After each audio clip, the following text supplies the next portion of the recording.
Hi, this is Paul. There were a couple of really good videos that came across my way that I wanted to give some attention to. One was from Paul Antleitner. I think I got his name right.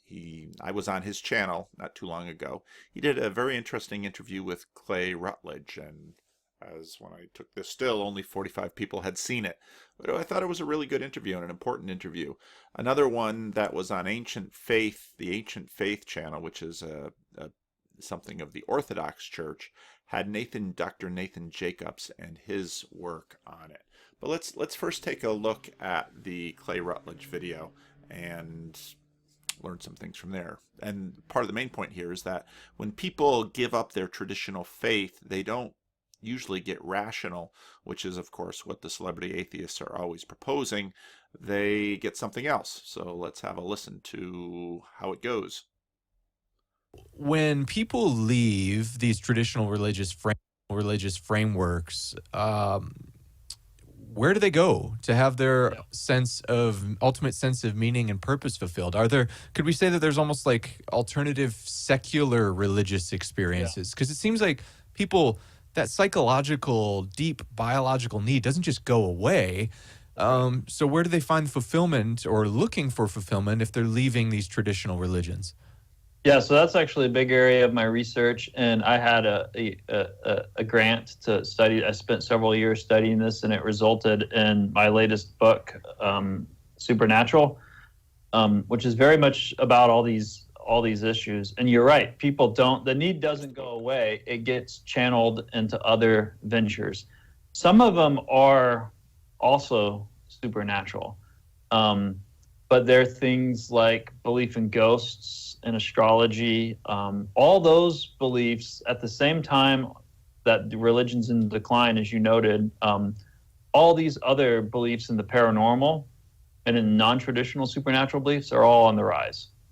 So the argument that I've seen some secular advocates and some new atheists make that people, if you could just get people away from religion, they'll just become these like totally secular, rational, empirical creatures. It has, as far as I can tell, has virtually zero evidence in support of it. That's the irony of those arguments is they're not rational and they're not empirical. And they're for two reasons. One, the human brain hasn't changed, as you noted. So it's not like in the last 100 years or 50 years or 200 years, all of a sudden we're different organisms. So their view that people are kind of born atheists and religion's just bad cultural programming, just isn't supported by neuroscience, by evolutionary science, by developmental psychology.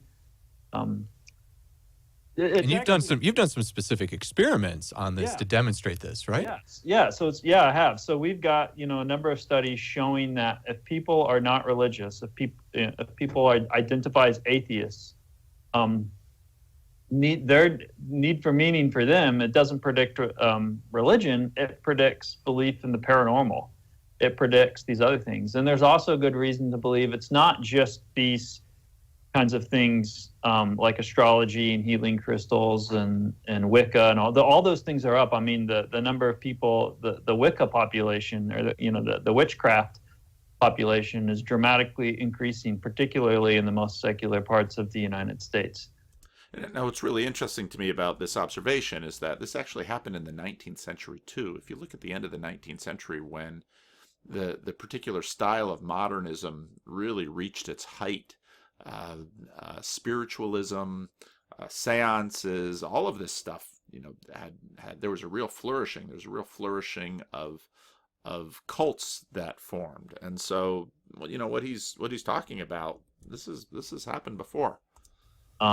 As is interest in UFOs and all these things, but it's not just that. There seems to be reason to suspect that people are also turning politics into kind of a religious-like movement. I think a lot of the progressive, kind of what some people call the woke culture, particularly among affluent whites, seems to be religious-like, and the reason And this I found ironic in my in my attention in my talk with James Lindsay. I had never thought of the idea that the split in sort of in the atheist movement, that the irony was that the converts to atheism by the celebrity atheists, who very much were acting like evangelists, their converts became enamored with the woke religion. And so this is, in a strange sense, for some of them, a heresy within their own camp,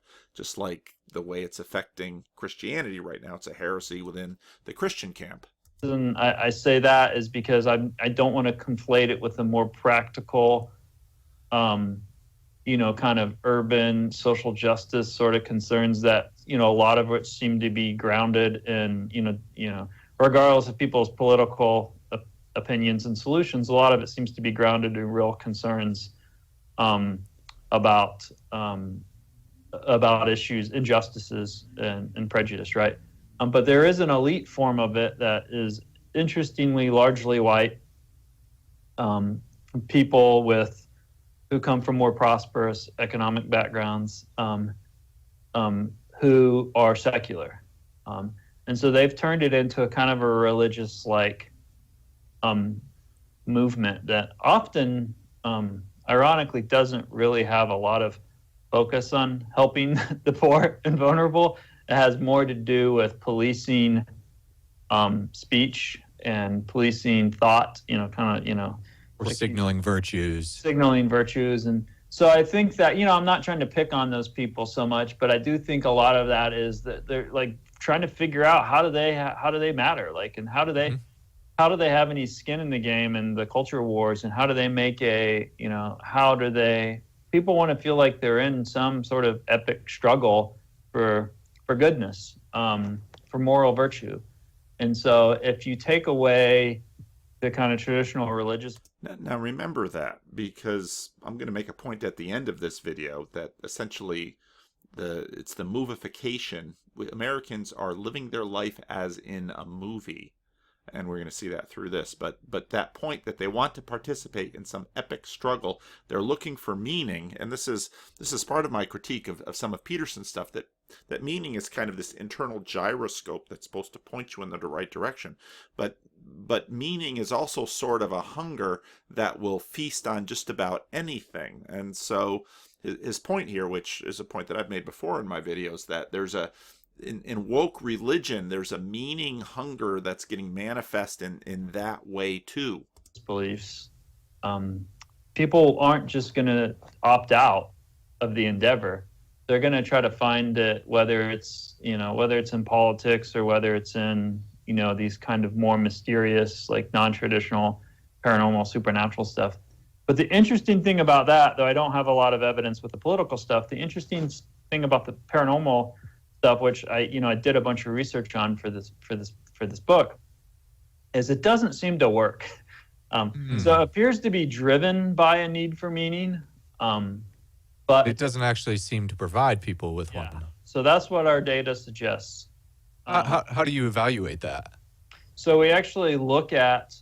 So we have questionnaires that distinguish how much you're concerned about meaning and looking for meaning from how much you actually feel like you have meaning. And so we can do surveys where we measure those things. We measure people's different types of beliefs, and then we can create statistical models to see what predicts what. And so it is the case that people who are higher in the need for meaning are more likely to be religious if they're theists, and people who are higher in the need for meaning are more likely to believe in the paranormal if they're atheists. But then if you look at the other side of it and say, okay, does believing in the paranormal, is that actually correlated with having a sense of meaning? And it isn't. In fact, it's often inversely correlated. So it's often the case that the more people believe in the paranormal, the less meaning they have. So it seems like it's driven by the same need, the same existential need, but it doesn't seem to do a good job of fulfilling it. Just like you might say, if you're hungry, you could eat something healthy. You could eat a salad, Or you could eat a candy bar, and both of them are driven by the need, your basic caloric needs, and they both might kind of serve some. They both might kind of help you feel like you're getting something, but one's empty calories. I mean, maybe that's not the greatest. No, that's helpful. That's helpful. But one doesn't seem to be a sustainable source of nutrition. One doesn't also seem to provide any sort of cohesive meta-narrative. Yeah. So if you do this sort of a la carte spirituality or DIY spirituality, where, the philosopher Charles Taylor, in a work that I've frequently referred to, A Secular Age, identified that humans throughout time seem to have this need to see meaning in the immanent world, but also they have this innate sense for transcendence, for things that... That's God number one and God number two, and this is, I think, part of the reason that Paul picked up on my God number one and God number two idea. A sense of meaning that goes beyond the immanent frame is what he called it. And it's interesting because I see, over the course of, let's say, since the Enlightenment, I've identified and adapted these 6 essential meaning-making questions people need answers for to give them this sort of cohesive narrative that informs their life and gives them a sense of purpose. Questions like, what is ultimate reality? So what's the foundational layer of reality? And it's interesting because Paul and I have a similar approach to this. He talks with people and deals with people, and so you have these questions that you tend to look at. I have this in my words that fudge religion. What are these basic things that map out your world? And it's really how you answer these basic questions that you get your sense of meaning and mission in the world. What's the necessary thing by which all contingency derives their being? What's the nature of reality? Is it just a material world? Is it material and somehow spiritual? Is it, material and we have a sort of consciousness that participates in some sort of higher consciousness that isn't reducible? What does it mean to be human? What happens to someone when they die? Is there right and wrong? Now pay attention to that one. What happens to people when they die? Because that one is actually going to come up towards the end of this video. And what's the 6th one? I'm drawing a blank. Anyways, I find it interesting that I think it seems to me that the predominant meta-narrative in our new sort of secular Western world is this naturalist, philosophical naturalism, philosophical materialism. And you probably well aware of that, especially when you get into academic disciplines. To be secular, the neutral standpoint means to assume this sort of philosophical framework. But I think the thing that, from my standpoint, and again, I'm not approaching this necessarily from the same discipline, but again, like we talked about earlier, it seems like they're all interrelated. The problem appears that the answers that this framework provides people tells them things that, for example, like ultimate reality is simply the physical universe and nothing more. Mm-hmm. The nature of that reality is chaotic and random. Yeah. Humans are nothing more than, privileged apes that have randomly got here. When you die, that's all there is for you. Human history isn't going anywhere, and there is no ultimate right or wrong ethical system for reality. And so, now, what he's laying out here is the worldview of the celebrity atheist, and this has been at least incarnated in the academy as the default position. But what Rutledge is making the point is that, and as the next guy I'm going to play is making the point, is that the nuns and the duns have moved beyond this. This is not really the world they inhabit. The celebrity atheists have tried to consolidate people in that world, but people naturally are escaping because I think they don't like the meaning of the food that's being served in that. That seems to be the answers they're getting, which even the 20th century existentialist guys like Camus, for example, were wrestling with, well, how do we have this? The logical consequence of this framework seems to be nihilism.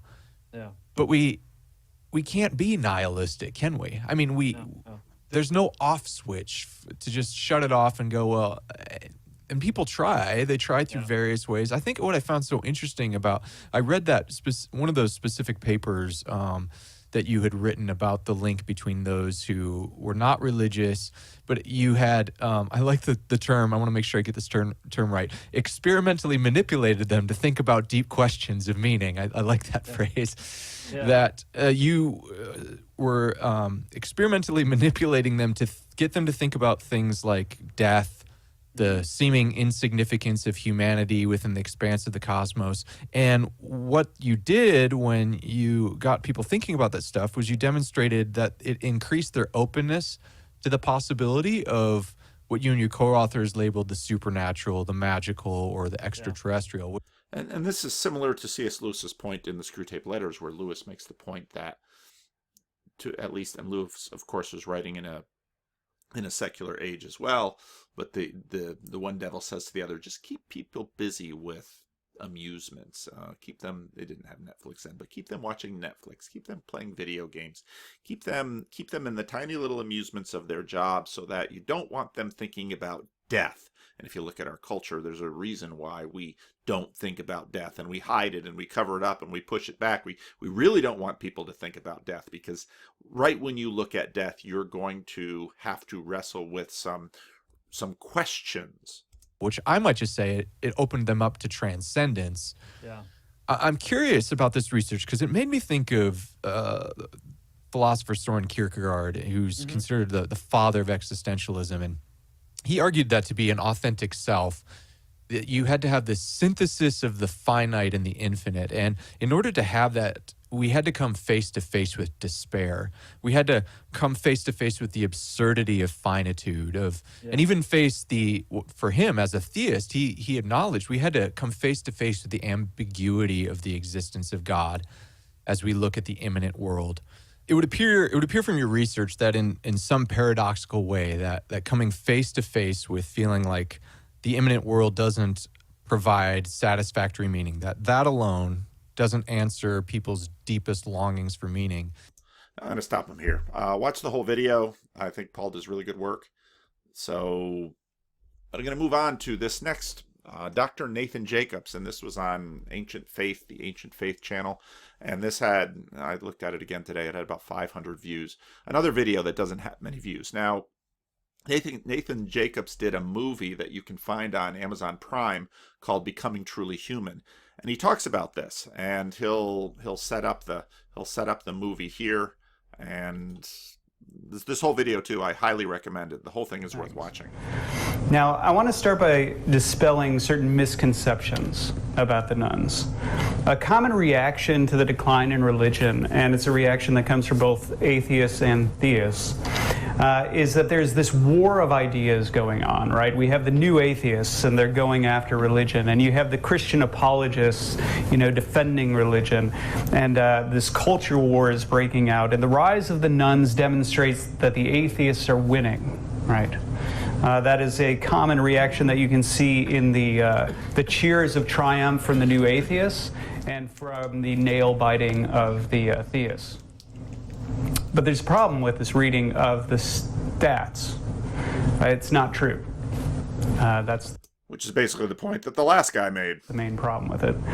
I mentioned in pre-production of Becoming Truly Human, I interviewed 50-plus nuns. Only 2 self-identified as atheists. Now, I would say that I've talked to probably a lot more people, and I'm not surprised by those numbers at all. And even those did not do so without qualification. I lean atheist, right? So 90% of the people that I surveyed approximately believed in a higher power, God, something like that. So, and that was far from their only spiritual belief, which we'll talk about here tonight. Just as many professed a belief in karma or fate, most consider themselves to be spiritual beings, and more than 90% believe in ghosts and other spirits, angels and demons. Even the atheists, incidentally. I say more than 90% because even the atheists who would say, no, I don't believe in God, science, science, science, my apartment is haunted. We'll return to that because I think there's something important there. And again, my experience as a pastor and just talking to people, yeah. But lest this be anecdotal, Pew has reported the same findings, more or less. Only 13% of nuns identify as atheists in the Pew statistics, so pretty close to the same thing that I found in my sample. In 2017, the New York Times released an article, which I love the title of, "Don't Believe in God, How About UFOs?" And the point of the article was to say, if what you think is going on with this movement away from religion is that people are becoming atheistic materialists, then you don't understand who these people are. They are more likely than not, statistically speaking, to believe in ghosts, UFOs, Bigfoot, right, and any number of things. What's interesting is that they're more likely than Christians probably to believe in these things. That's fascinating, especially given the narrative that Christians believe in made up stuff, that faith is this belief in things that aren't real. Well, then you would assume that Christians would believe in their Christian stuff and all this stuff. When what you find is that when people give up their traditional religion, they continue to believe in stuff, but they continue to believe in more and more different stuff. And, it's a fascinating thing. So, if the atheists are not winning, what on earth is happening? Right? Why is this going on? I'll offer my diagnosis.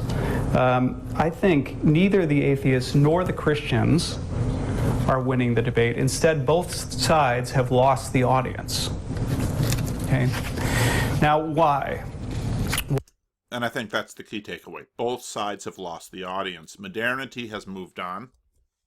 This is why I'm eating while I'm doing a video, which is probably a bad thing. But the point that I make often that modernity really died at the beginning of the 20th century, 100 years ago, and it's continuing to recede.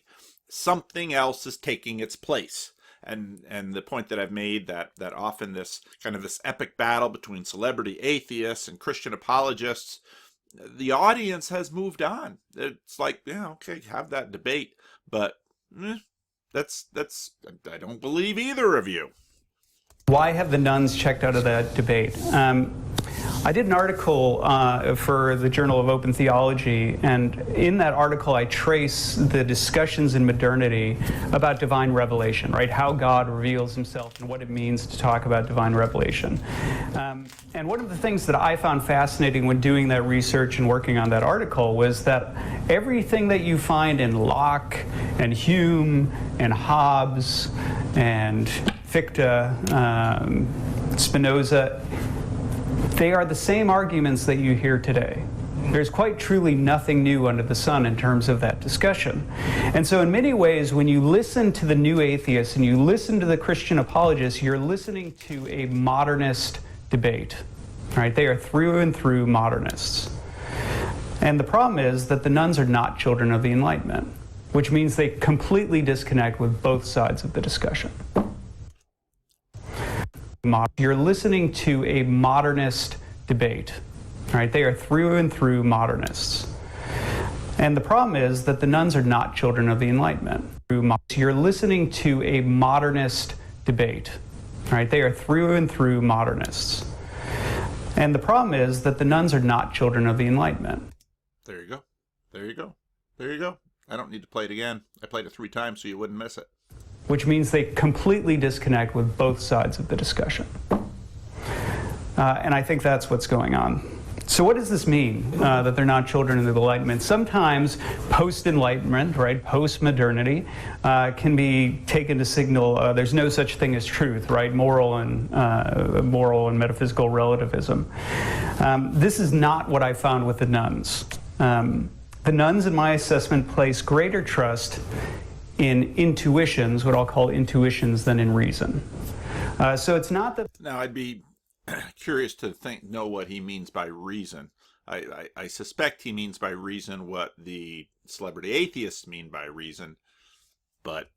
They've abandoned reason. It's not that they've abandoned truth, but it's that they're more driven by certain types of intuitions, moral intuitions, spiritual intuitions, aesthetic intuitions.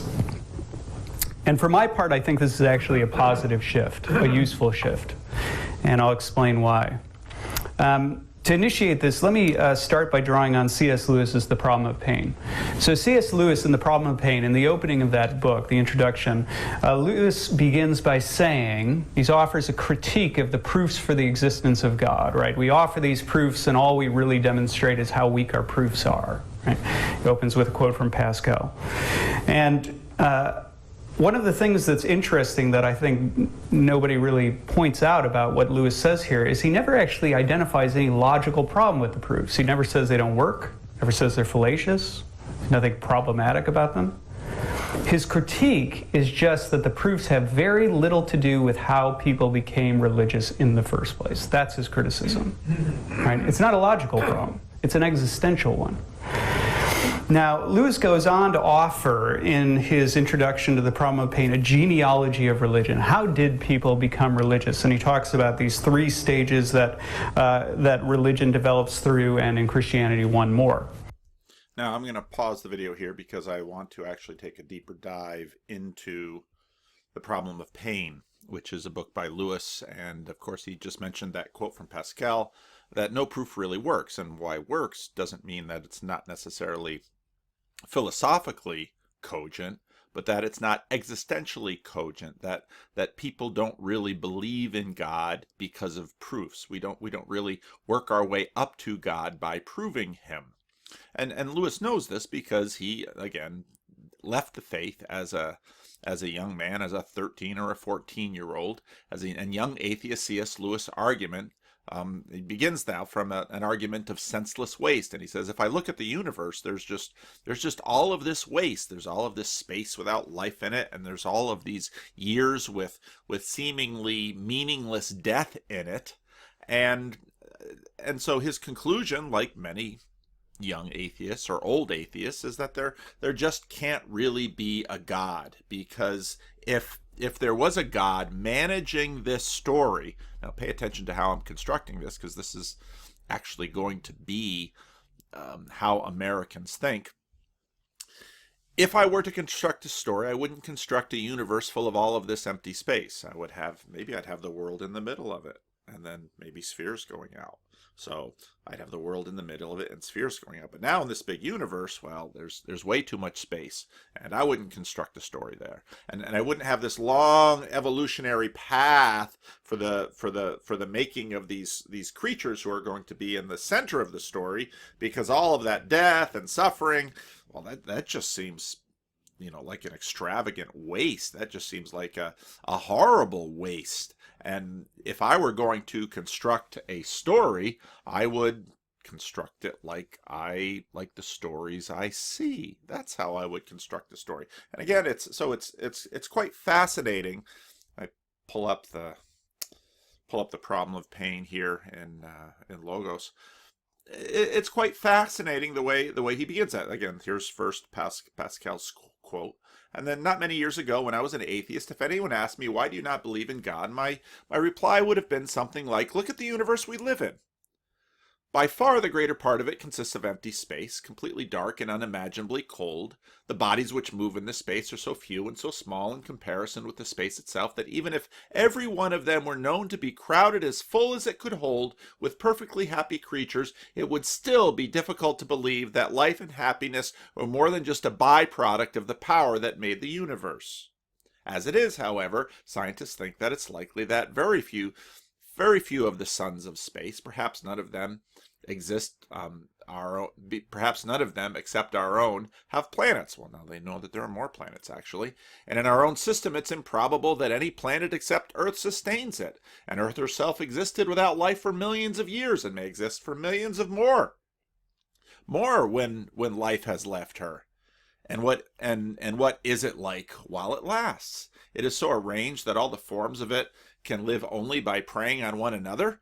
In the lower forms, this process entails only death, but in the higher, there appears to be a new quality called consciousness, which enables it to be attended with pain. Creatures cause pain by being born, and live by inflicting pain, and in pain they mostly die. And in the most complex of all creatures, man, yet another quality appears, which we call reason, whereby he is enabled to foresee his own pain, which henceforth is preceded with acute mental suffering, and to foresee his own death while keenly desiring permanence.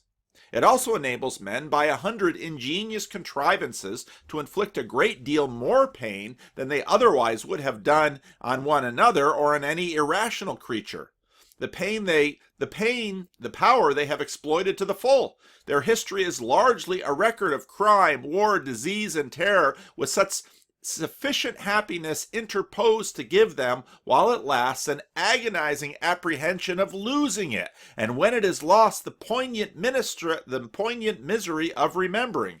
Even now and then they improve their condition a little, and what we call civilization appears, but all civilization passes away, and even while they remain, inflict peculiar sufferings of their own, probably sufficient to outweigh that alleviations they may have brought for the normal pains of man. That our civilization has done so, no one will dispute. That it will pass away like all of its predecessors is surely probable.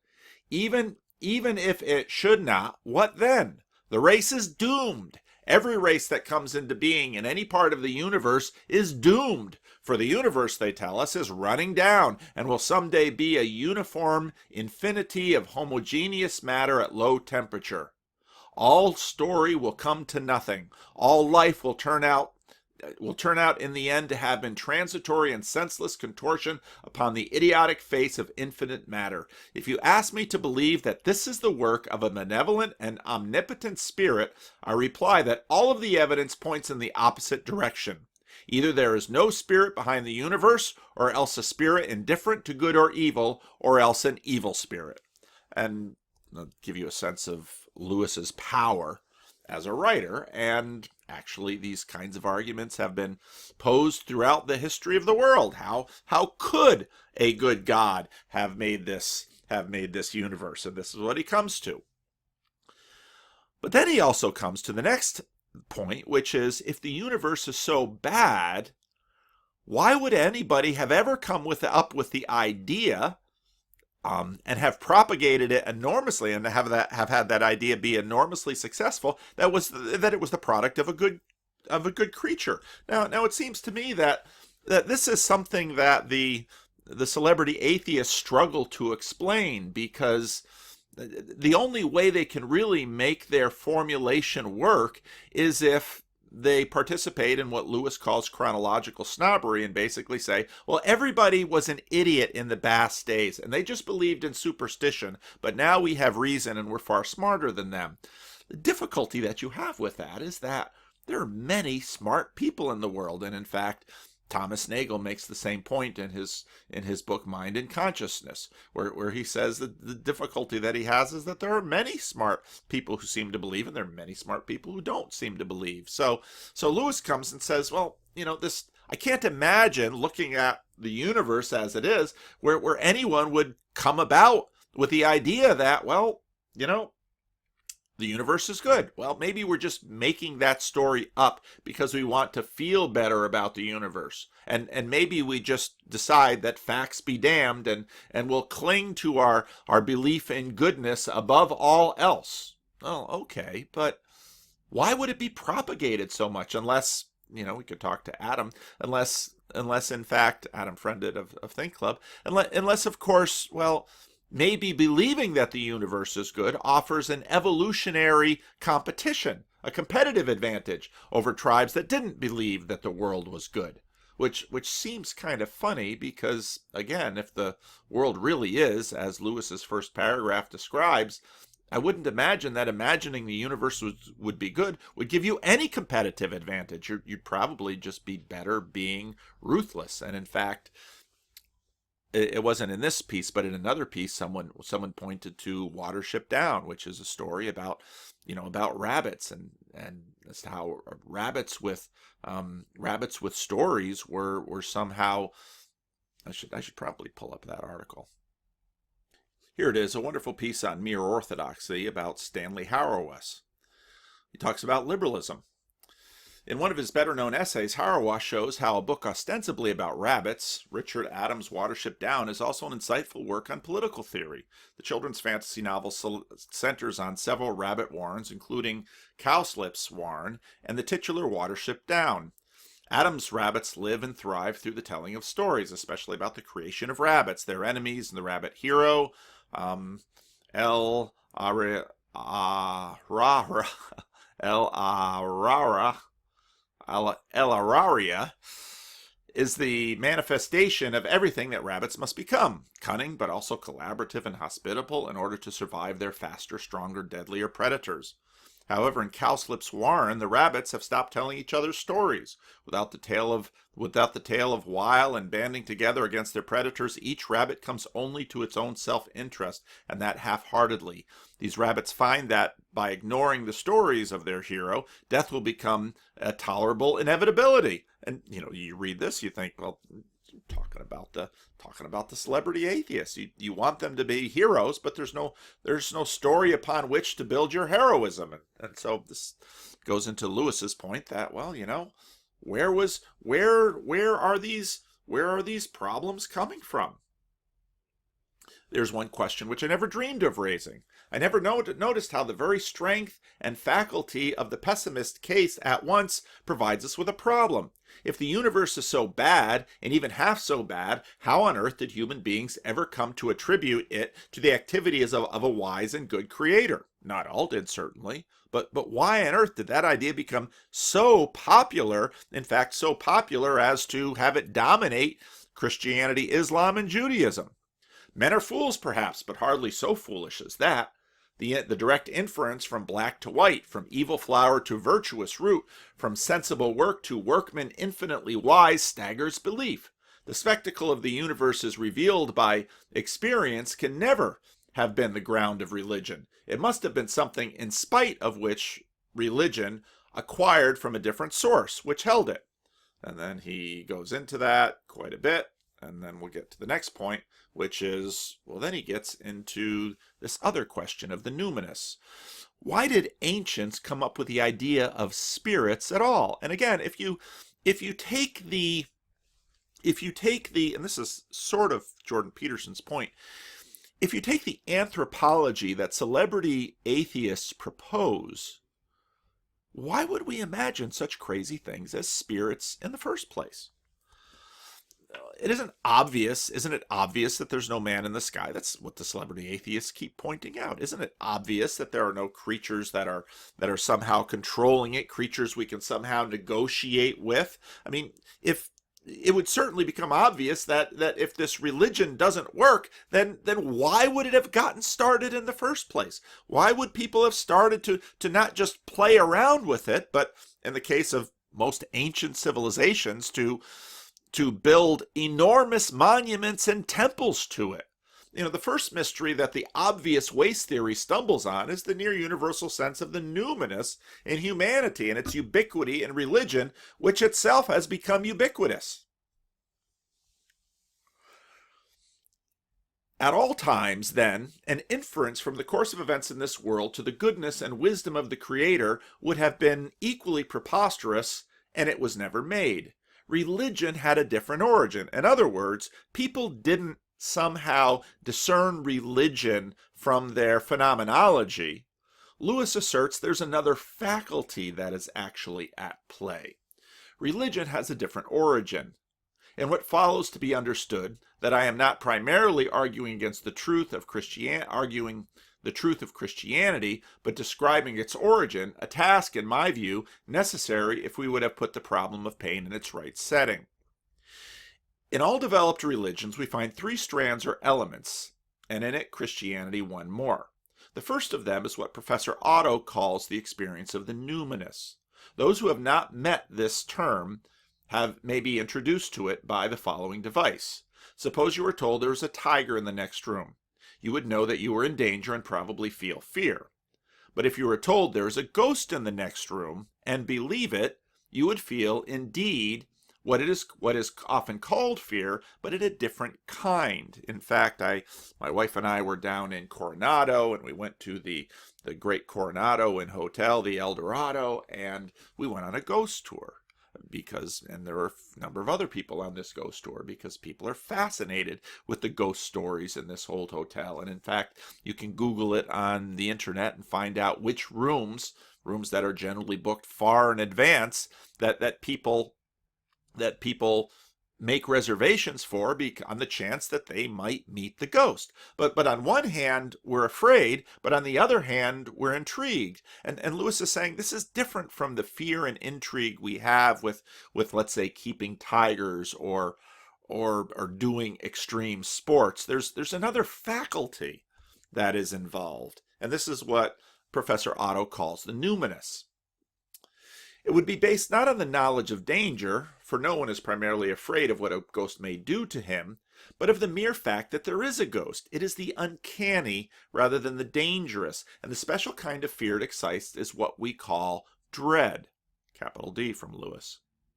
With the uncanny, capital U, one has reached the fringes of the numinous, capital N. Now, I suppose you were told simply, there is a mighty spirit in the room, and believed it. Your feelings would then be even less like the mere fear of danger, but the disturbance would be profound. You would feel wonder and certain shrinking, a sense of inadequacy to cope with such a visitation or a prostration before it. An emotion which might be expressed in Shakespeare's words, "Under it my genius is rebuked." This feeling may be described as awe, and the object which excites it is the numinous. Now,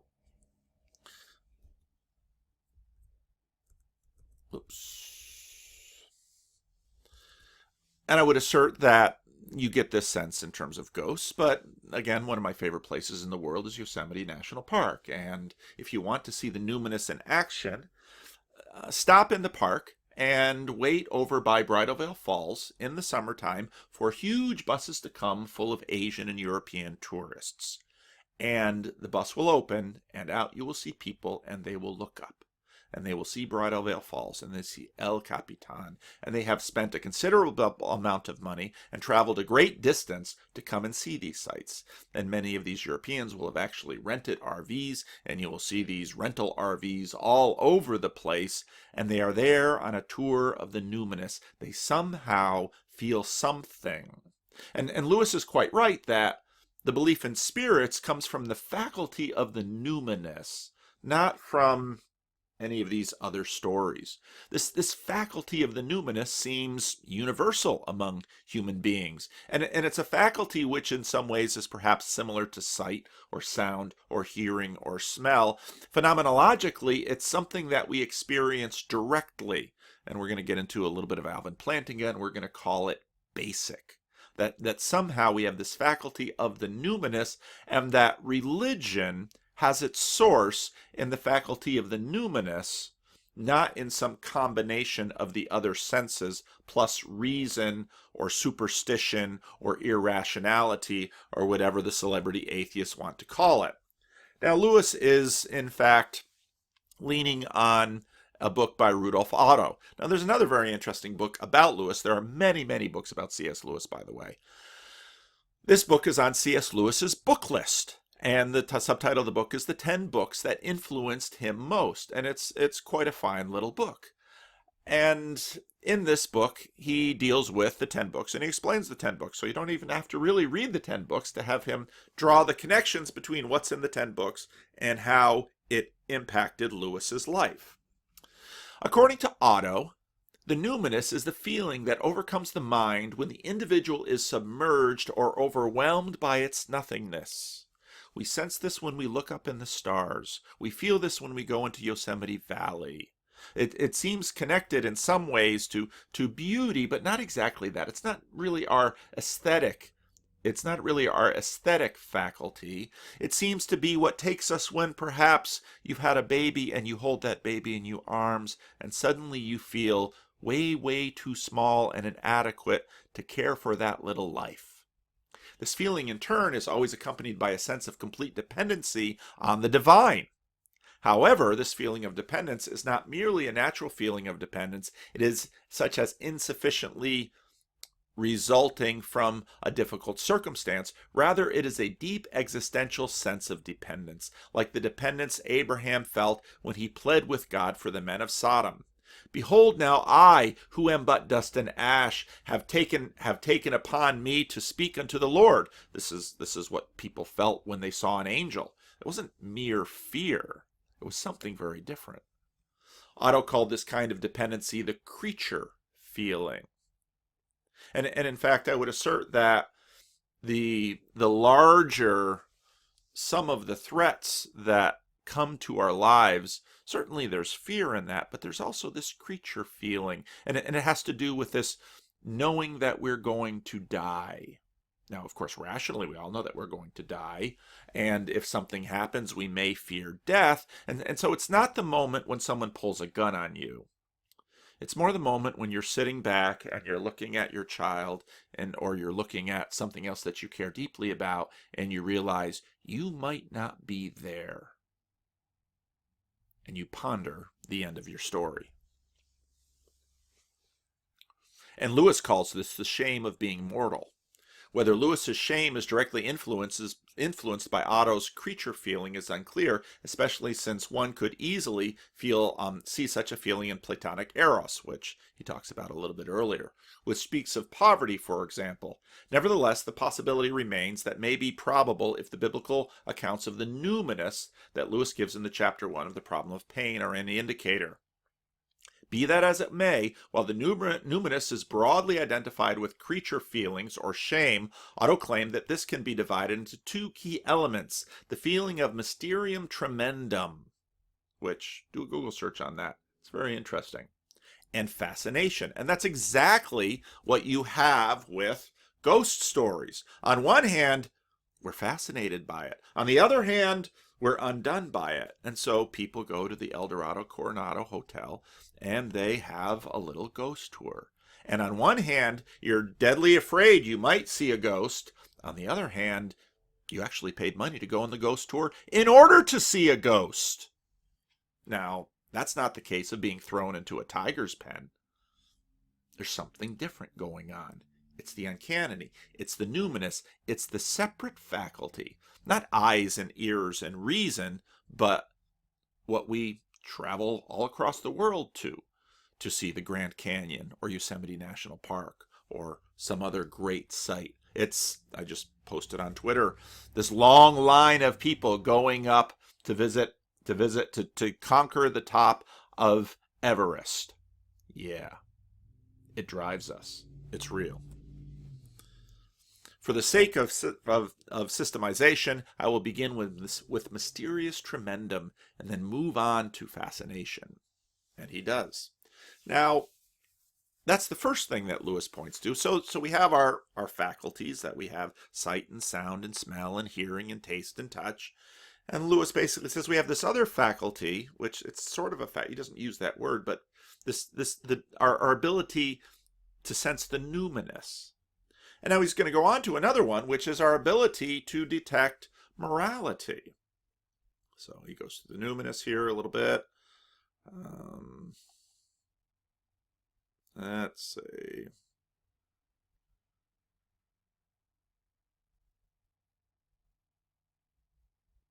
This makes for bad YouTube.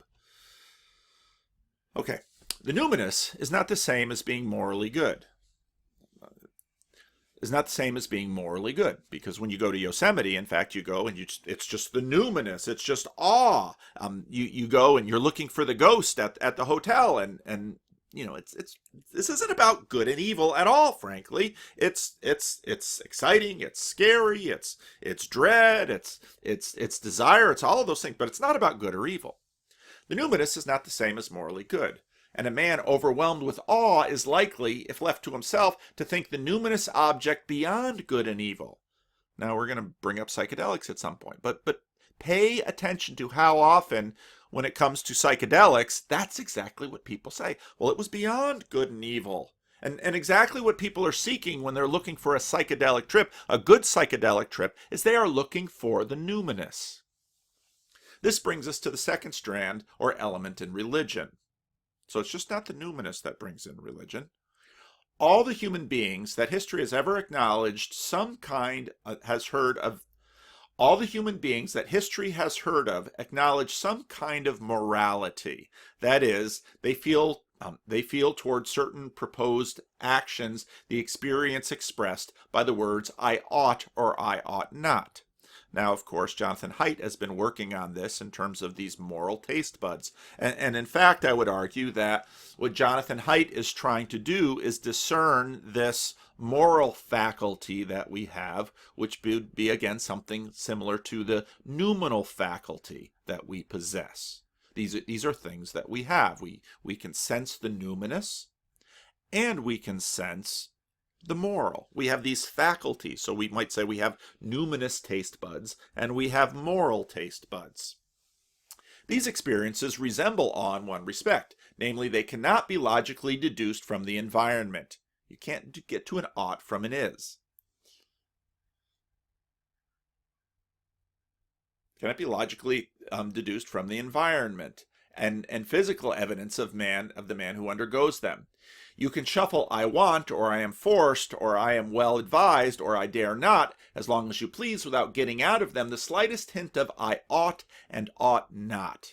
And once again, attempts to resolve the moral experience into something else always presuppose the very thing they are trying to explain, as when a famous psychoanalyst deduced it from prehistoric parricide. If parricide produces a sense of guilt, that is because men felt that they ought not to have committed it. If they did not feel so, it could produce no sense of guilt. Morality, like numinous awe, is a jump. In it, man goes beyond anything that can be given in the facts of experience. And it has one characteristic too remarkable to be ignored. The moralities accepted among men may differ, though not at bottom so widely as often claimed, but they all agree in prescribing a behavior which their adherents fail to practice. All men alike stand condemned, not by alien codes of ethics, but by their own, and all men therefore are conscious of guilt. The second element in religion is the consciousness not merely of a moral law, but of a moral law at once approved and disobeyed. This consciousness is neither a logical nor an illogical inference from the facts of experience. If we did not bring it to our experience, we could not find it there. It is either an inexplicable illusion, which no one wants to say because no one wants to posit moral relativism, or else a revelation. And again, if you go back and you take a look at the Jordan Peterson, Sam Harris conversations, there it all is. There it all is. This moral sense. You're not going to get an ought from an is. Well, where does it come from? Well, where does the numinous come from? Well, maybe we have a faculty by which we experience the numinous, just like we have faculties of eyes by which we experience the visible. Maybe we have a faculty about morality. In fact, I think that's what Jonathan Haidt is trying to discern. Well, what is this faculty which it's not sight? We don't see aught, we don't hear aught, we don't smell aught, we don't taste aught, we don't touch aught, but somehow we know it. It's a sort of revelation. No, I think I just read that. And I shouldn't pick on poor Brett, but every time I hear him say he's going to simply transcend his programming after I spend hours of really quite brilliant stuff listening to him explain how I behave because of my programming, I'm sure he's a good man. I'm sure he's a good husband. Seemed to be doing just fine. But I bet you his wife has a long list of complaints that Brett breaks his own moral codes. It could be small things. Maybe he leaves socks on the floor. Maybe he doesn't do the dishes enough. Maybe he doesn't pick up after himself. And when confronted by it, he would readily acknowledge that all of these things are moral failings of his. He doesn't change the law, but they're there. He doesn't simply transcend them because he wants to. He'll feel guilty about them because he has broken them. His wife tries to enforce them on him, but she doesn't want to nag and and his arguments for improving himself are certainly sincere. But the strangest thing, and again, I love this part in The Problem of Pain, is that Lewis says, here's our moral faculty. And the reason that we can actually consider it such is that we all come up with this moral law, and it's not just a set of rules that we come up with in order to, as the postmodernists might say, to advantage ourselves, because we break them. If I was going to come up with a moral law to advantage myself, I would eliminate a whole bunch of things that I break, and I would make the law fit exactly how I live. But you know what? Not everyone would accept it. And this is where, again, Lewis's observation says, we have this moral law, and we all kind of know what it is, and we all break it, but there are differences between people, and we talk about those differences, but there's a great deal of commonality. Surely, and maybe I should have my conversation with Adam about this objective morality, is it objective? I would never use that word because of the difficulties with the monarchical vision, but it's not exactly that we see it. We sense it with another moral faculty. But just like our eyes can deceive us, and there can be optical illusions, our moral faculties are also not they're also not infallible. And I think this is an important point to make, especially to Americans who believe that their individual moral faculties are infallible.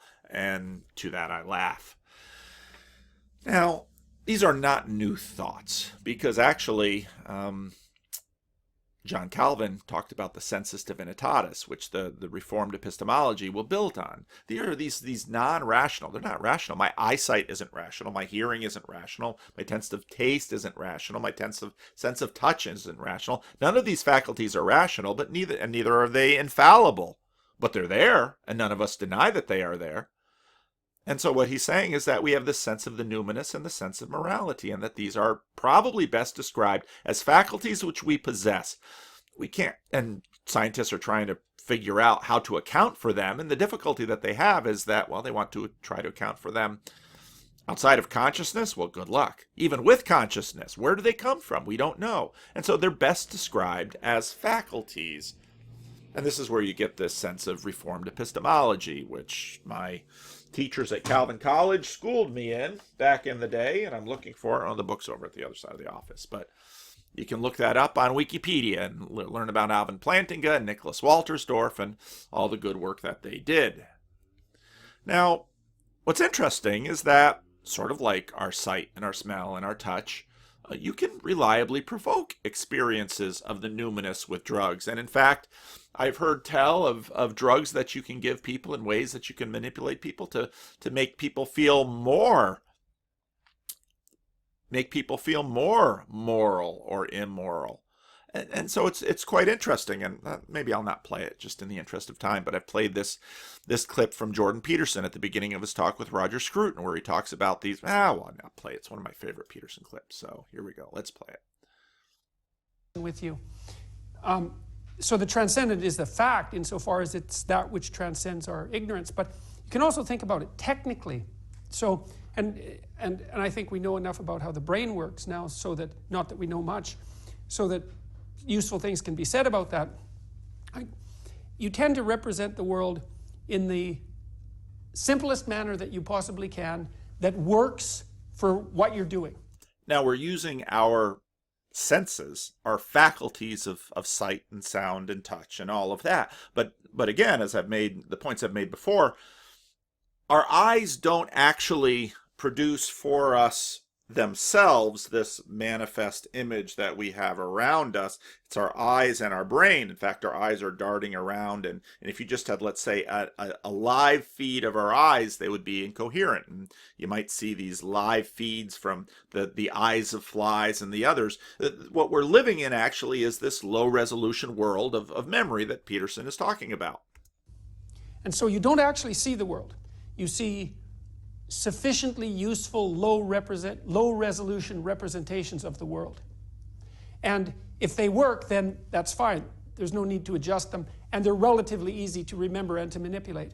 But now and then you have a misapprehension about someone, let's say, and you have a conversation with them, and the conversation goes sideways. And what that means is that the the thing that you thought you were conversing with is not the thing that you're conversing with. And that manifests itself in error, right? So error is the place where the transcendent reveals itself.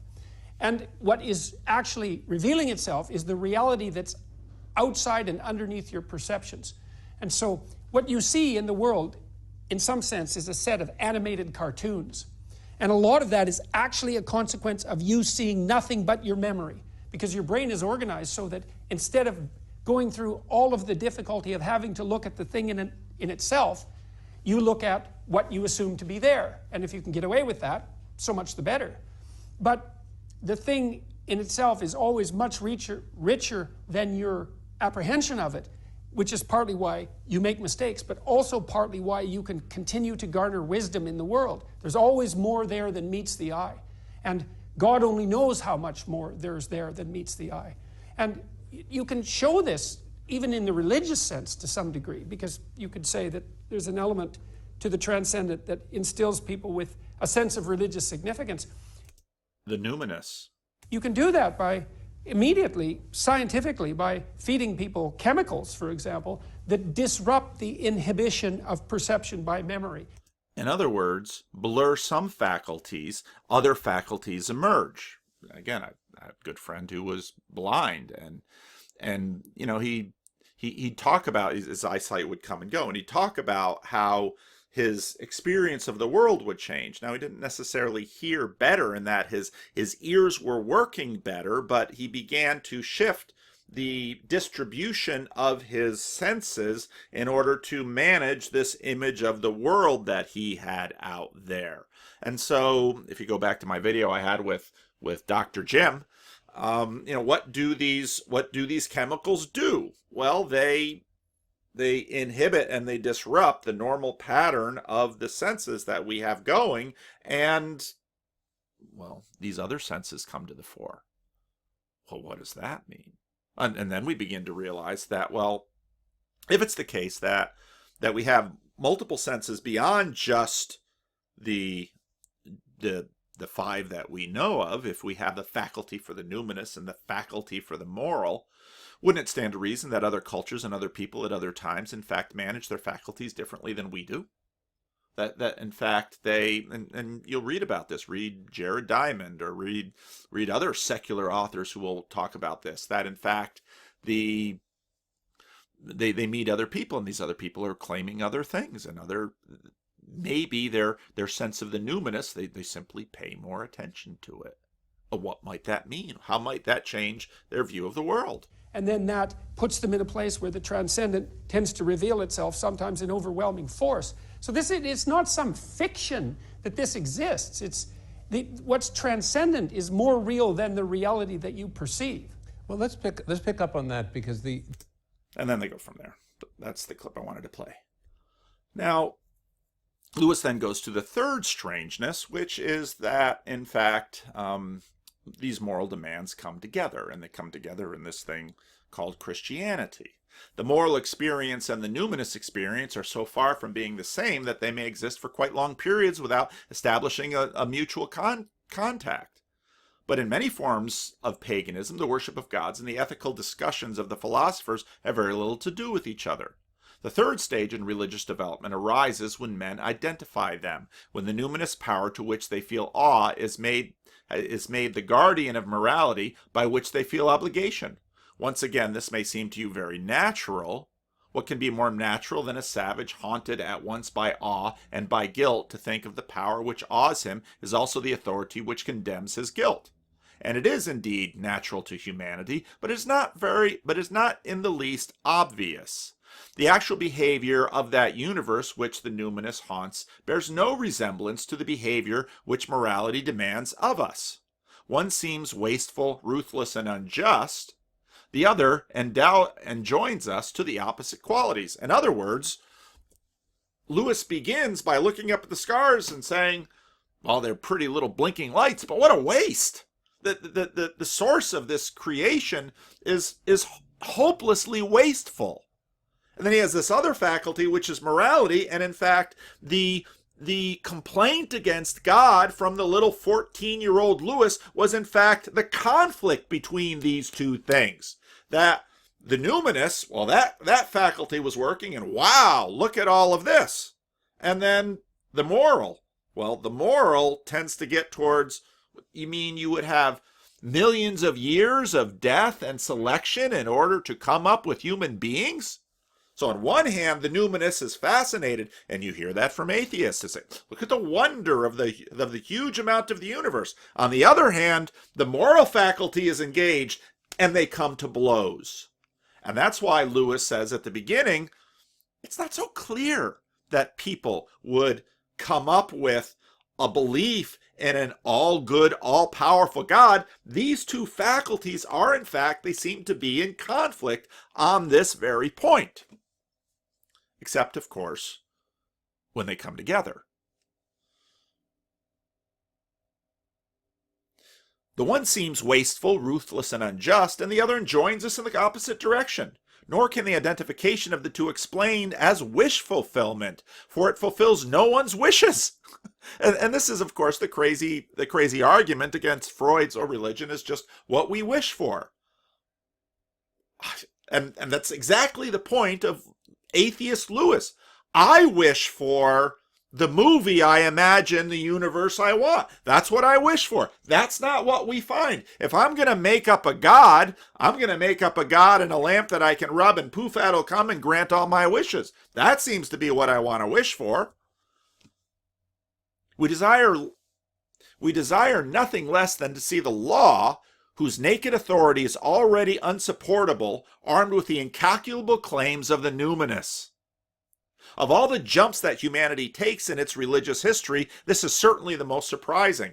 It is not unnatural that many sections of the human race refuse it. Not moral religion, and non-religious morality exists and still exists. You see it all the time. You look at people who are spiritual but not religious, and very quickly, they're giving up all of this dogma that they thought was restricting them in order to pursue the numinous.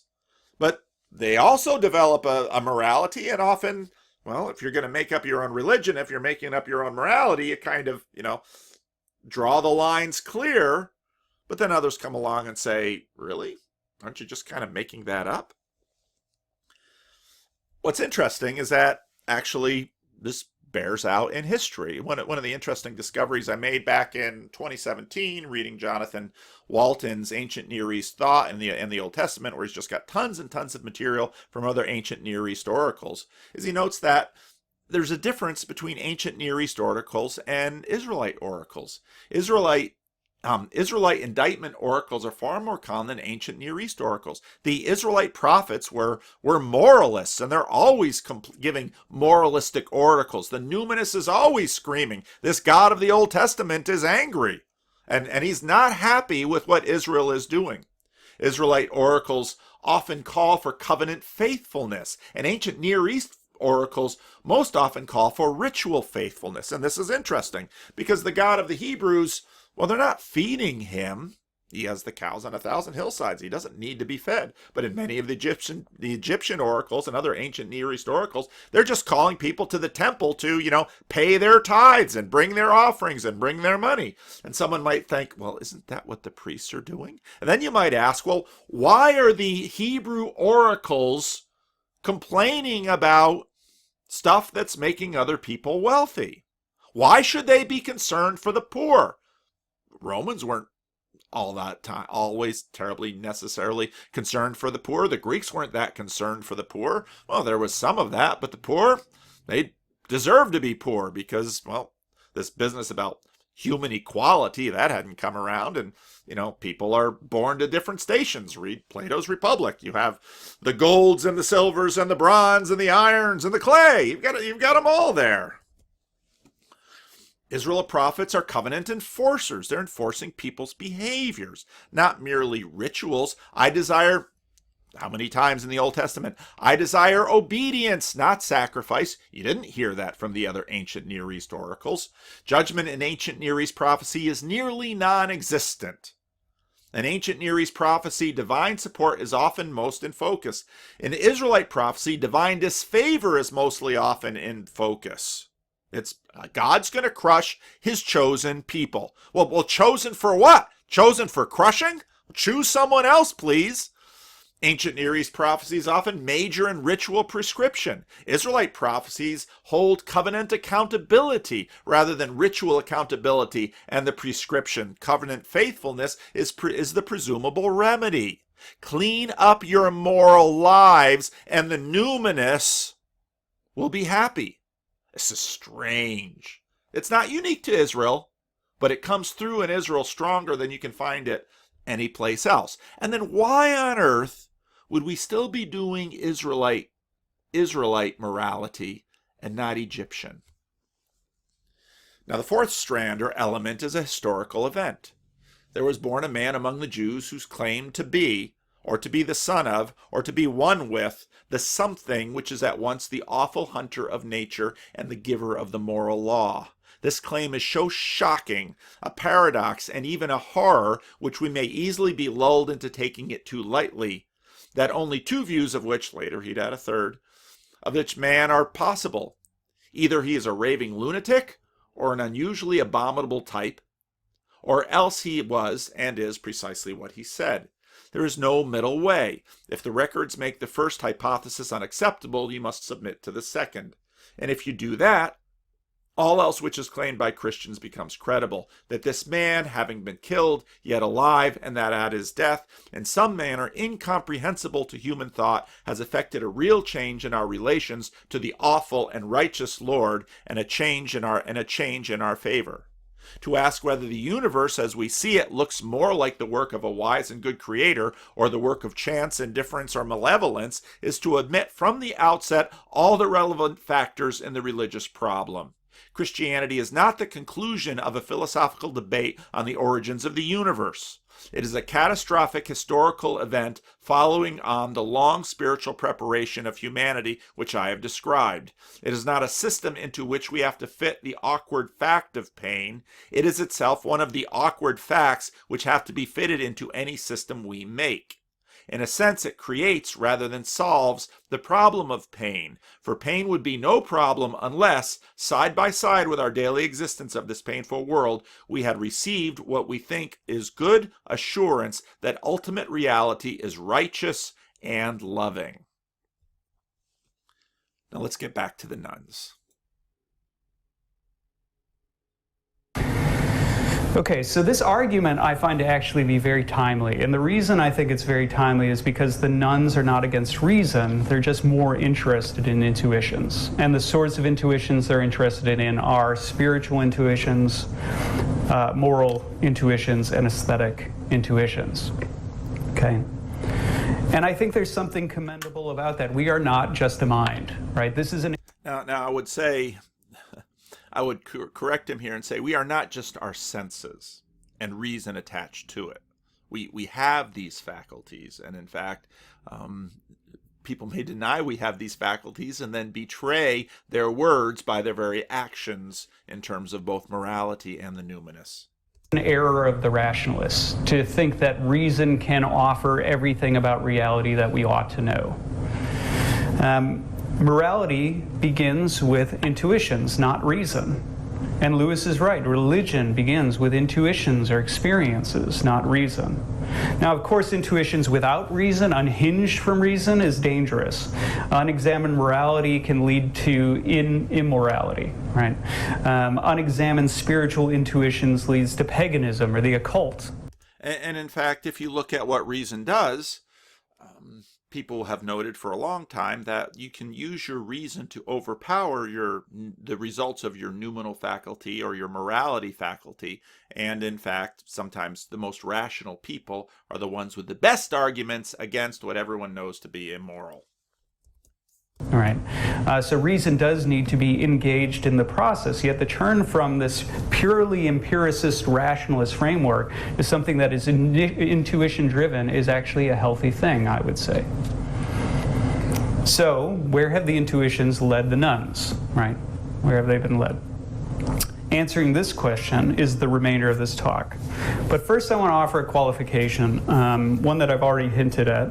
There is no singular nun worldview, right? Just because two people disassociate from religion doesn't mean that somehow they all believe they both... I don't think he's doing the movie making on this shot. It's like, okay, we get this shot, but why linger here? Believe the same thing. Nonetheless, there are very interesting common patterns, right? Dominant patterns within their thought. And I want to focus on 4 tonight, okay? Which will set the backdrop for tomorrow. So let's begin with this one. The common belief in karma or fate, believe it or not, that shows up all the time. Again, even in the atheists, it's really weird. But now, what is... And I would argue, every time you hear someone say karma, pay attention. I hear it all the time. And people all across the board. It's out there. What do they mean when you have a religiously unaffiliated person, right, a nun, say, I believe in karma, or I believe in fate? Let's start with just the term karma. Of course, Hinduism has the entire doctrine that the soul is caught in this cycle of birth and death and rebirth, samsara. And karma is, of course, the sort of causal laws, right? And I agree with them 100%. I hear people use the word karma, and then sometimes I'll mention this Dutch soccer coach who once said in public, well, children that are born with birth defects are just receiving from their past life what they did for the errors that they committed in their past lives. People were horrified. And it's like, yeah, you have a different karma than really where the word came from. Principle governing that cycle. So present sufferings are explained by evils of the past, and present evils will be punished in future lives, and vice versa regarding the good. Now, this is entirely unlikely. This is not what the nuns mean. And I'll tell you why. In my interviews, first of all, the nuns never once mentioned a belief in reincarnation. Although I do hear people sometimes postulate about it, but I don't really see them taking it seriously. So that makes it very unlikely that what they mean by karma is the traditional Hindu doctrine of karma. In fact, most admitted to being unsure about what happens after death, and we'll talk about that a little later tonight. So instead, what it seems that the nuns mean when they say they believe in karma or fate is that they think, put colloquially, things happen for a reason, or what goes around comes around, right? Something like that. And they've picked up on this term karma as a sort of social signifier to say, yeah, that's what that means. But now here's where an interesting tension emerges in the worldview of many nuns. Rather than telling you what it is, I want to show you a clip and see if you can identify what the tension is. So this would be the clip labeled karma. The problem of evil was hugely important to how I thought about God and how I navigated a lot of these questions. Now this is him. He's in his own movie. Because this is who he was. The problem of evil being that if God is all good, right? If he's all good, he should want to prevent evil, and if he's all powerful, he should be able to, right? But there's evil. Eric, you were somebody who had a lot of questions. What were some of the particular questions that really troubled you? My big one was the question of suffering. Why is there suffering in the world? We had a God that was all powerful, but didn't ever seem to do anything. It always seemed like he just didn't seem to care. Both of my dad's brothers died within like a 5-10 year span of each other. My first uncle died in like an apartment fire where he just like fell asleep and his like cigarette just caught the apartment on fire and he just died. Now remember Lewis's opening argument about this world. It's just wasteful. I mean, it's just mindlessly wasteful. This is again, this is the world that Lewis as an atheist saw and said, how could there be a God? Right there at the beginning of the problem of pain. In his sleep because he wasn't aware of it. And then my other uncle had cancer, I think, and he died like a year and a half ago or so. Like when both of my dad's brothers died, my dad cried and he never does. And it was just like really heartbreaking for me to watch him. I don't know, I would just have these like conversations with my mom about like, well, why, if he's so all powerful, why can't he solve like suffering or hunger or world peace, or like he's supposed to be just this omnipotent being, and there's like tragedy and crime that happens on a daily basis, and it's like, it's sad. Like I don't even like watching the news anymore because all of it is just crime. And she's just like, well, it's in his plan, you gotta trust it. And I'm like, well, why? And she just... Notice the generational divide. Like, she could never give me a definite answer because, I mean, nobody knows, but it kind of just made me, like, Her mom's not leaving the faith. Why is she? start thinking about all other things that Is her mom dumb? goes along with She wouldn't say her mom was dumb. being faithful and having faith in somebody that you can't really talk to or see. I believe that there's a higher power. I mean, I don't necessarily think it's like God, like one old man that just controls everything. Notice the language. I think in a way the arguments of the celebrity atheists have had their impact, but it didn't lead to the outcomes that they imagined it would. But I mean, I believe in like karma, fate, like things happen for a reason, so. Okay. So did you catch the tension in the worldview? Anybody feel clear enough, bold enough to suggest what the tension is there? Yeah. Okay. Yes, that would be the tension. So on the one hand, you'll see in these interviews, I began to lose faith when this thing happened, and I started asking, why did God allow that? And somebody would say, well, God lets things happen for a reason. And then when they circle around to their current beliefs, I definitely believe in karma and fate. Things happen for a reason. Now, what are we to make of that? What are we to make of that tension, right? The uncharitable reading of this is that it's just a bold-faced contradiction. It's a product of sloppy thinking. They're idiots, right? Things like that. That would be the uncharitable reading. I think there's a better explanation. God is personal and karma is not. I think that's your better explanation.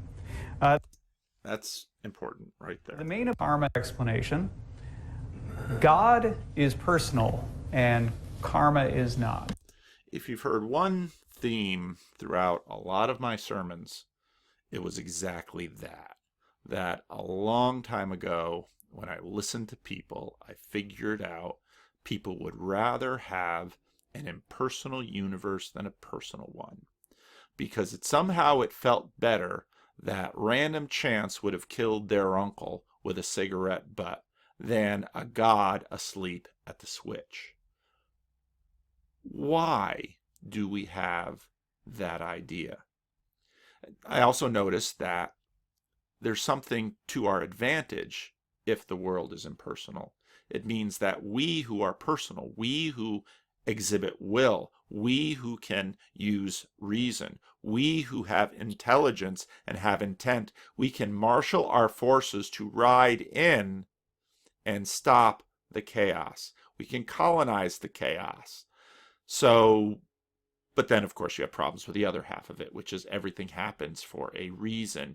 You really can't hold both, but people do. And again, if you look at, for example, a book I mention often, Soul Searching by Christian Smith, and the books that are downstream from him, because there are a number of them. He did some follow-up books. There's some other authors who wrote about it. Americans don't care. Morality is self-evident. They're using their faculty. They'd rather not apply reason to it, but that makes it hard. So commonalities. There's a common belief in karma or fate. Things happen for a reason, but God is personal and karma is not. If God is watching and he could have stepped in, why didn't he? We can't trust him, which is, by the way, the same issue of Genesis 3. With karma, there is no person to blame, and somehow I feel better about that, even though the uncle still dies in the fire. Now we're going to get more into evil and duty. I think that's your better explanation. The main objection is that God was watching. He could have stepped in, and he didn't. When you say karma, there is no person to blame. No one was watching. No one could have stepped in. No one should have stepped in. Because it's an impersonal force. Right? In other words, the objection is not that the events in our world, it's not that the events in our world can't be part of a larger mosaic of meaning. As we'll see, they clearly think that is, right? That is the karma doctrine as they understand it, right? That the events of our world are part of this larger mosaic of meaning. The problem they see is that no person should ever let evil go unchallenged if he can stop it. And that's what they see God as, someone who lets evil go unchallenged, who could stop it. There right is. Go unchallenged if he can stop it. And that's what they see God as, someone who lets evil go unchallenged, who could stop it. Now, right away, you have what we looked at. Well, we're going to get to this in a minute. What we looked at in terms of Lewis. That, well, we're back to the question of, well, the world is all full of this loss. And then we have our morality. And a person, which we know can colonize, can act. Why doesn't God act? Now, everything happens for a reason, but it's an impersonal reason that's sort of built into the world, which also, in a sense, makes you really responsible, which is what karma does. And I often find that this is something that when people talk about karma, they usually have karma, and then they also have some self-interested bias, because I'm a good person. And it's usually the people that, because of what they've done, and you can get into Jordan Peterson and his talk about post-traumatic stress, because of what they have done, suddenly they're not a good person anymore. Well, now they have a problem. Now, in fact, they have a big problem, because if karma is presupposed and they are not a good person, notice all the good person language that's all over the place, then they have a problem. Let's go back to this. So in this doctrine of karma, what is being affirmed, right? What is positively affirmed by the nuns? The conviction is that the world is meaningful. And this conviction has two components that are interesting to it. The first is that we are all connected, right? This comes up again and again. It's a rejection of some sort of rugged individualism that says I am an island. Meaning, in terms of a meaningful world, is not actually necessarily my story, right? The meaning is something larger than that. We are part of this larger complex, this fully integrated story. And what we do sends ripples from ourselves into the cosmos, and what others do and have done send ripples back toward us. And there's a conviction that that is not chaos, but it is somehow purposeful. Has anyone here seen the film Life Itself? No? Okay. Well, this is our next clip. I want to show you the trailer for this film, because very few films, this is the best picture I have ever seen of what the nuns believe on this topic.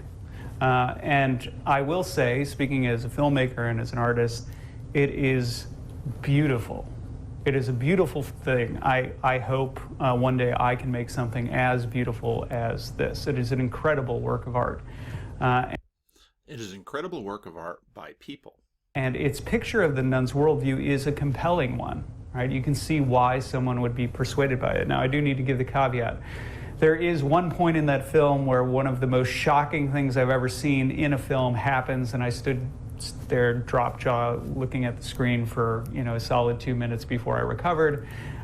So with that warning, it's not for the faint of heart, but nonetheless that is actually not gratuitous. That's important to what the film is trying to do, but nonetheless it's not for the faint of heart. So can we pull up the Life Itself trailer to give you a glimpse of this? Now, after him saying something like that, I was going to watch the movie. So I watched the movie. Everything he said was right. But the trailer, I didn't think really gives you a sense of really what's going on in the movie. And so in an effort to not have my video pulled down by the owners of this movie, I did what is legal, which is I had my cell phone camera, actually, while I think I held the cat, while I sort of took a little bit of video over what is really, there's no spoilers in here necessarily, but over what is really the thesis statement of the movie.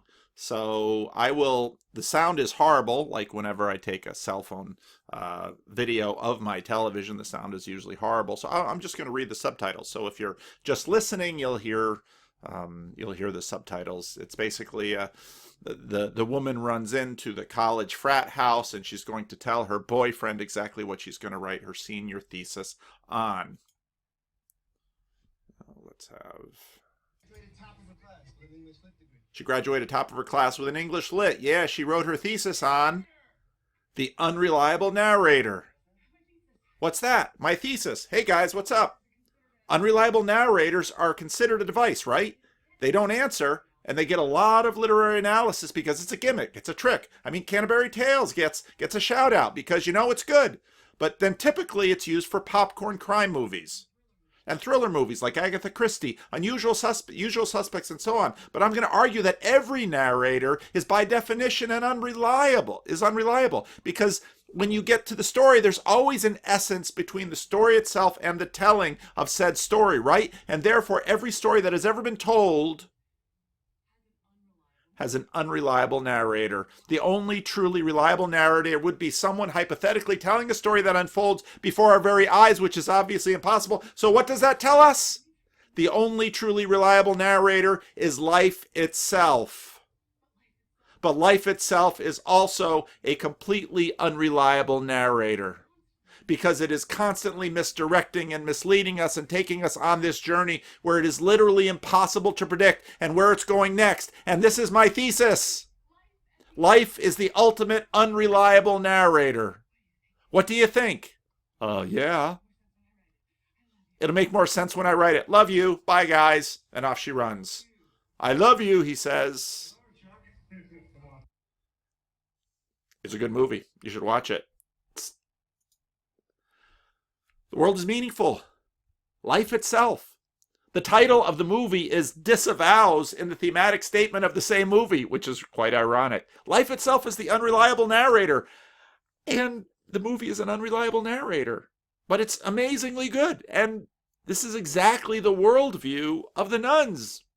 Nathan Jacobs hits it. Bang, there it is. But the revelation of the movie wasn't written by chaos. It wasn't written by anything impersonal. The movie was written by people, by a person, and narrated. And in itself, it's unreliable. But the person wrote the intricate storylines that brought them to a meaningful and satisfying outcome because, of course, it's an American film. Justice will be done, but justice has to be impersonal, as we imagine. Which is an amazing thing given the fact that, as I've noted many times before, if you read, I've got just a certain number of books down here. If you read, I gotta watch it, I got a keyboard here too.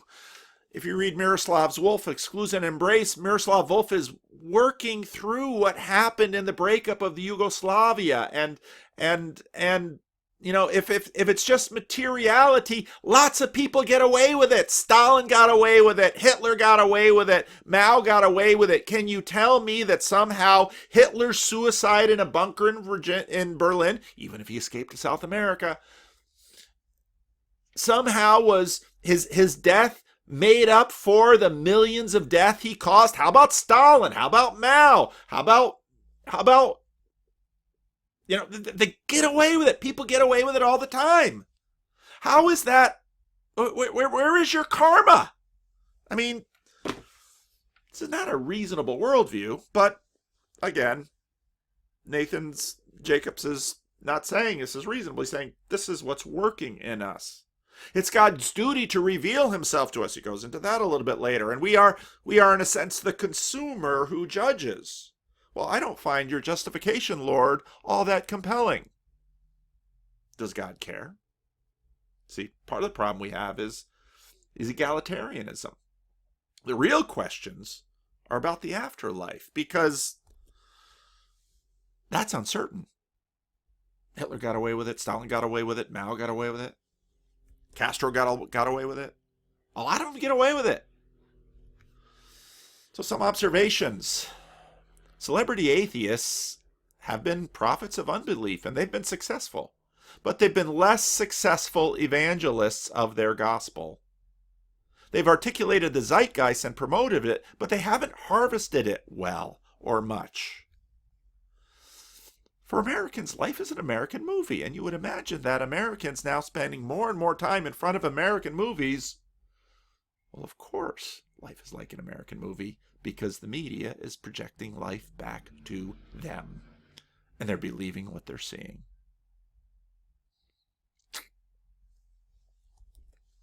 Justice is done in American movies even if the characters themselves don't benefit. Is that enough for you? There's a theoretical vindication, but those who do evil don't necessarily suffer in any kind of correspondence to the amount of suffering that they caused.